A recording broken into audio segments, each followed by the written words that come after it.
One way that you can boost your language learning motivation is through immersion. I'm making a short video today about 3 tips that I use on a daily basis to basically immerse myself. Stay tuned.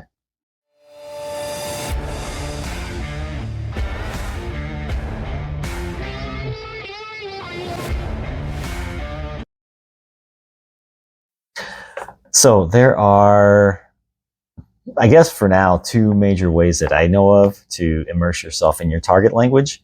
And these can kind of boost your abilities before you even know it, just doing these on a daily basis.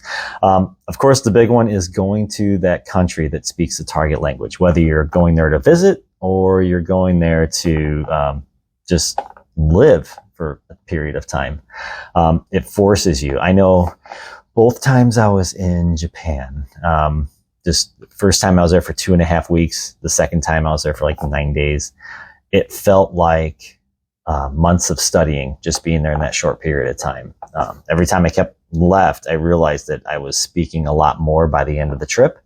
The same one when I was in Germany. I had studied German years ago, and I had not remembered it. But when I went to the country for couple weeks at a time, by the time I was leaving, I realized that I was, going around ordering things in my target language because that part of my brain was being reactivated. So yeah, immersion is a huge factor.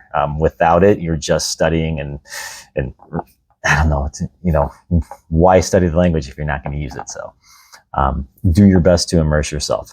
Right now I'm doing changing 3 things. I'm just showing a short video of it. The first one is my Windows environment. And then of course I'm kind of throw how to get back to it if you get lost or you need to be somewhat more productive and it's too soon to do the immersion change. So I'll start here. So going into Windows, you want to go into your settings. And when you go into your settings here, you'll see time and language. Now you go into there, go over to the language setting on the left, and then you'll see your Windows display language. Now you might have to download the language pack. In this case, I downloaded Nihongo, or Japanese. And then it will ask you to sign out to restart the computer in the language. Go ahead and do that. Now, once I'm in Japanese, I remember where to go. And I know the kanji for language, which is Gengo. So I look for that when I go back into settings. And then on the left, I see the kanji again. So I click on that one. So once I'm in there, I'll see Nihongo, which is the language. Drop down, go to English, and the same thing, it will ask me if I want to restart. So, yeah, hi, ima sugu signato shimasu. So that's if I want to restart back to English. I don't want to, so I select ie and keep my Windows in my target language. Next is for like a streaming service. I can go to Netflix. Go into my profile, select language, and there's quite a variety for Netflix as well.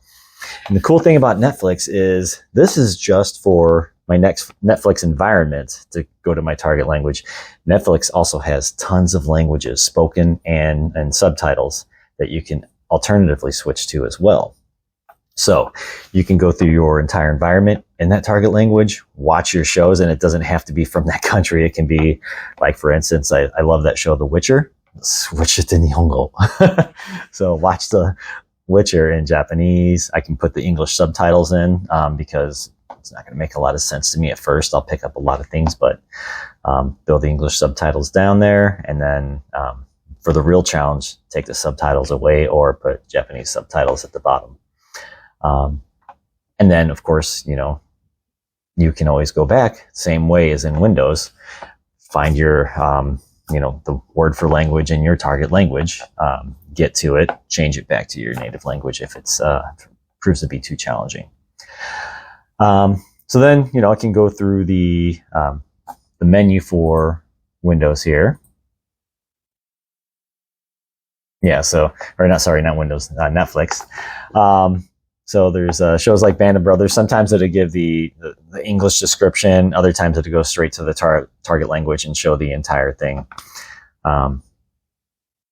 the descriptions, the titles, some of that will change. Sometimes the native or default language will change as well. So it's kind of fun to go through that.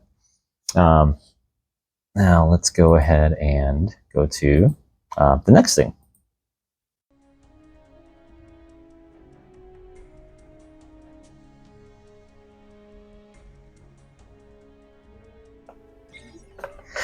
So once I go through all that, here's an example of just an idle game that I like to play. It's Transformers Earth Wars. I'm a huge Transformers fan, always have been.